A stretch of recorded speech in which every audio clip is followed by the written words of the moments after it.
자, 인체 실험의 윤리적 쟁점 보도록 하겠습니다. 자, 인체 실험. 결론적으로 말해서 인체 실험 필요하다, 필요하지 않다. 결론적으로는 필요한 겁니다. 문제점이 있지만 필요는 해요. 왜냐하면은 과거에 그 경험상 그런 필요성이 나온 건데 미국 같은 나라에서 한때 입덧 방지약이 만들어진 적이 있었습니다. 그래서 이제 많은 임신한 여성들이 그것을 사 먹고 이제 입덧을 안 했는데 효과는 있었지. 그리고 동물 실험을 통해서도 그것도 문제가 있지만 동물 실험을 통해서도 어느 정도 검증된 상태에서 이제 시판을 했는데 그 방지약을 먹은 사람 중에 뭐 1000명인가가 어쨌든 수많은 여성들이 기형아를 낳았어요. 그러니까 입덧을 한다는 건 어떻게 보면 신체적으로 필요한 건데 그걸 억지로 막아버린다 보니까 아이에게 악영향을 미쳤고 아이가 어떻게 돼요? 기형아가 되어버렸습니다. 그런 일이 발생했어요. 자, 그러면 이제 인체 실험이 필요한데, 그러니까 이제 이런 걸 이제 신약 임상 실험이라고도 말하고, 신약 실험 같은 경우에 이제 필요한데, 우리가 인체 실험에서 과거에 아픈 역사가 있습니다. 그게 뭐냐면은 독일의 나치 수용소에서 이런 인체 실험을 했었고요. 일본 놈들이 마루타 731 부대에서 산 사람의 이렇게 배를 절개해가지고 막 인체 실험을 했던 겁니다. 결론적으로 이 독일의 이 인체 실험을 했던 사람은 사형을 당했고요. 일본에서 그 저질렀던 그 인체 실험의 전범들은 전쟁이 끝나고도 잘 먹고 잘 살고 그러다 죽었습니다. 자, 그게 이제 어떤 잘못된 과거사지. 그러니까 이런 어떤 뭐 마루타 일본 731 부대 인터넷 치셔서 여러분들이 알아서 보시고요. 특히 독일 이 의사는 쌍둥이에 관심이 많았어. 그래서 쌍둥이를 붙이면은 살까 죽을까 뭐 그런 아주 사이코패스 같은 생각을 한 거야. 그래가지고 막 쌍둥이를 이렇게 붙여본 겁니다. 그랬더니 몇 달 동안 사나 막 그러고. 근데 이 어린아이들을 따로 쌍둥이들만 따로 자기가 유태인 수용소를 만든 다음에 쌍둥이들만 세뇌를 시켜가지고 아이들에게 너희들은 하나가 돼야 된다, 하나가 돼야 된다 그런 식으로 세뇌를 시켜버리니까 아이들에게 자 오늘 하나가 되는 날이다. 그날을 합치기 실험하는 날이거든. 근데 아이들은 그걸 즐겁게 받아들이는 거예요. 그렇게 아이들을 속여서 즐거워하고 있잖아. 이렇게 붙여놓은 겁니다. 어린아이들을. 그래서 근데 살아. 이게 1940년대 2차 대전 때 의학 기술이에요. 그럼 오늘날 의학 기술은 어느 정도인지 감 잡았지. 오늘날 의학 기술은 내 머리를 다른 사람 머리에 붙여도 살 수 있대요. 거의 그 정도까지가 거의 가능한 수준까지 왔습니다. 즉, 개 머리를 이렇게 바꿔쳐도 개가 산대요. 그 정도 수준까지. 자, 어쨌든 이런 아주 못된 인간들이 있었었고요. 자, 그 다음에 이제 얘네들은 뭐 일본 놈들은 잘 먹고 잘 살았고, 이제 독일 이 전범들을 재판한 게 무슨 재판이냐면은 뉘른베르크 재판이에요. 그 2차 대전 독일 전범들을 재판했던 것이 뉘른베르크 재판인데, 이거 한번 사진 한번 넣어봤습니다. 이 전범들이에요. 여기 얘네들은 이제 이 의사는 아니었었고 1급 범죄자들. 1급 범죄자들 전범이었는데 거기서 이제 의사도 여기서 재판을 받고 사형받고 죽었어요. 자, 이때 이제 이 사건이 드러남을 통해서 와, 인간이 이렇게 잔인해지고 잔혹해질 수 있구나 라는 어떤 반성적 차원에서 윤리적 고려의 필요성을 제기했습니다. 기본적으로는 사전에 충분히 당신이 이 실험을 할 때 어떠한 약을 실험하는지 어떠한 의도로 하는지 충분한 설명을 해야 돼요.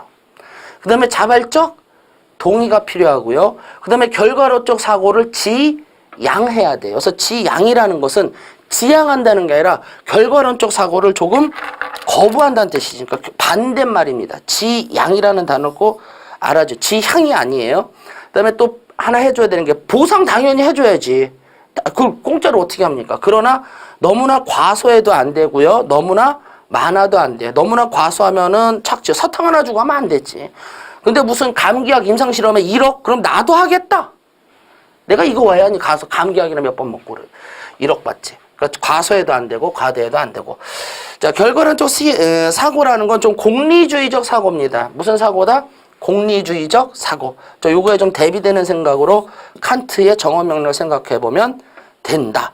그래서 그래도 문제점이라는 것은 특히 자발적 동의 같은 거 생각해요. 자발적 동의라고 다 되는 게 아니죠. 특히 정신장애나 미숙아 같은 경우가 자발적 동의에 따라서 그걸 동의라고 볼 수는 없습니다. 그 다음에 수용자, 교도소 안에서의 어떤 동의는 강제성이 강하겠지. 강제성. 가난한 사람들이 이런 데 참여한 것도 어떻게 보면은 순수한 자발이니 돈 때문이지. 뭐 그런 것도 한번 생각해 볼 필요가 있다.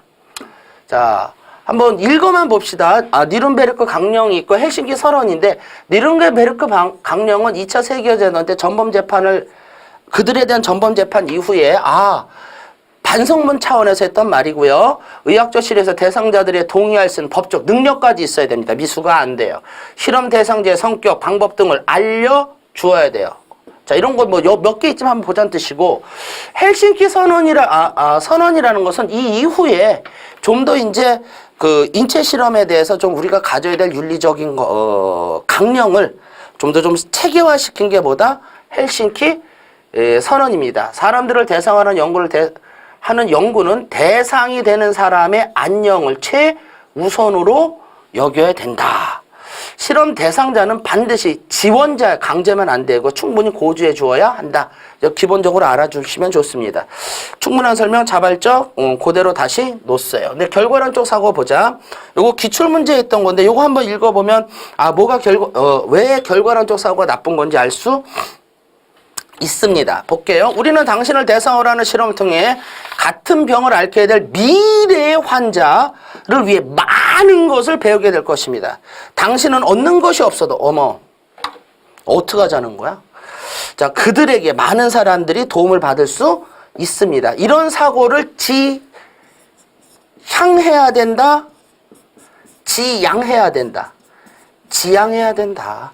이런 사고는 일종의 공리주의적 사고고요. 자, 다른 표현으로는 어떤 전체주의적 사고라고 볼 수도 있습니다. 전체주의적 사고라고 볼 수도 있다. 그렇게 알아주시면 되십니다. 가볍게 넘어가십니다. 이걸로 누르면 안 돼요. 자, OX, 인체 실험에 대한 워치. 자발적 동의, yes. 동의 밑줄자. 고통을 최소화하자, yes. 충분한 정보를 제공하자, yes. 원하지 언제든 실험을 중단하자, yes. 실험자의 고통을 사회적, 안 되지.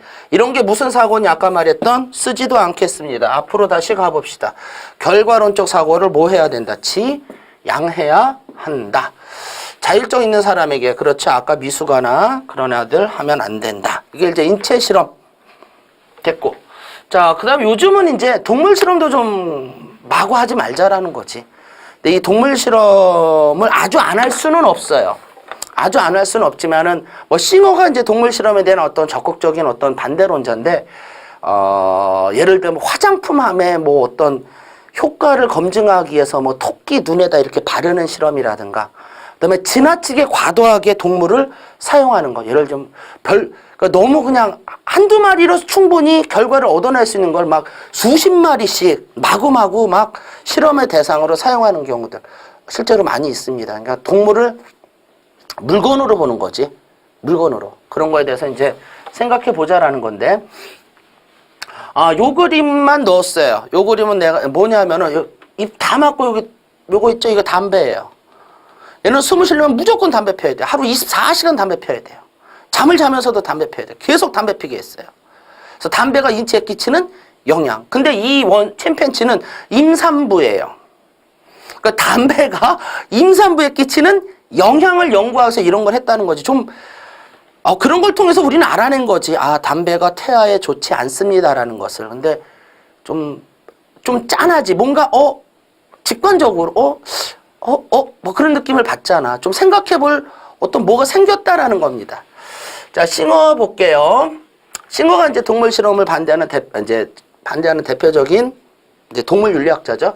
동물과 동등하거나 더 낮은 감정, 의식, 감수성을 갖는 인간을 실험에 사용하는 것이 정당화될 수 없는 경우에 동물에게 실험을 하는 것은 언제나 자기 종족의 선호라는 편견을 드러내는 것이다. 자기 종족의 선호라는 것은 인간을 선호한다는 뜻. 이 문장을 잘 볼게.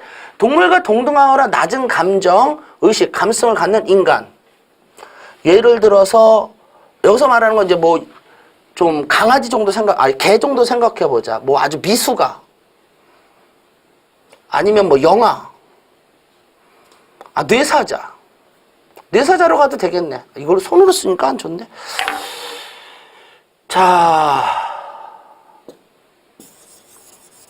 뇌사자가 좋겠다.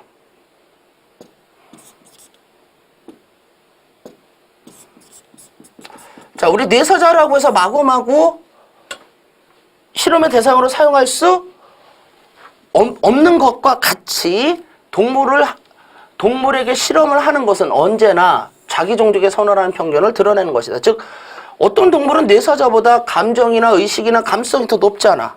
근데 인간이란 이유로 이런 것도 낮은 뇌사자를 실험할 수 없다면 당연히 누구도 실험하면 안 된다는 뜻이니 동물도 실험하면 안 된다. 또 그런 뉘앙스로 있는 문장입니다. 한번 읽어주시고요. 단지 인간이 아니라는 이유로 고통을 느끼는 동물. 자, 칸트는 최고의 감수 능력이죠. 차별하는 것은 인간 종차별이나 성차별과 같은 일종의 무슨 차별주의다? 종차별주의다. 여기서 인간 종차별주의라는 말이 무슨 말인지 알겠죠? 흑인, 백인, 인종차별 말하는 거예요. 그 다음에 성차별은 남녀차별과 같이 종차별주의다.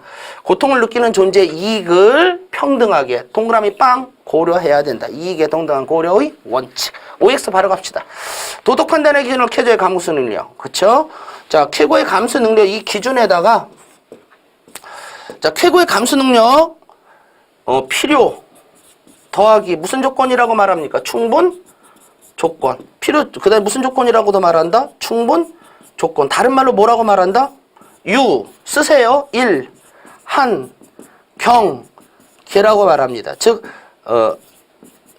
싱어는 어떤 존재를 윤리적으로 고려할 것인가 말 것인가에 대한 유일한 경계, 필요 충분 조건. 그건 뭐다? 쾌고의 감수 능력이다. 2번 쾌락과 고통을 느끼는 존재 이익을 동등하게 고려해야 된다. 이익에 동등한 고려의 원칙. 동물은 도덕행위의 주체죠. 도덕행위의 주체는 온리 인간이죠. 실험 대상은 그 존재가 이성을 소유했는지 여부에 따라 소용돼. 자, 이성을 소유했는지의 여부라는 것, 인간이냐 아니냐를 여부로 허용하자는 뜻이지. 그러면 무슨 차별주의가 되는 거니? 종차별주의. 무슨 차별주의? 종차별주의. 9월 학생들이 하는 거 같이 한번 드물어 갈게요. 이익을 동등하게 고려하자고 말했지. 다시 인간과 동물의 이익을 동등하게 고려하자고 말했지. 동등한 처우나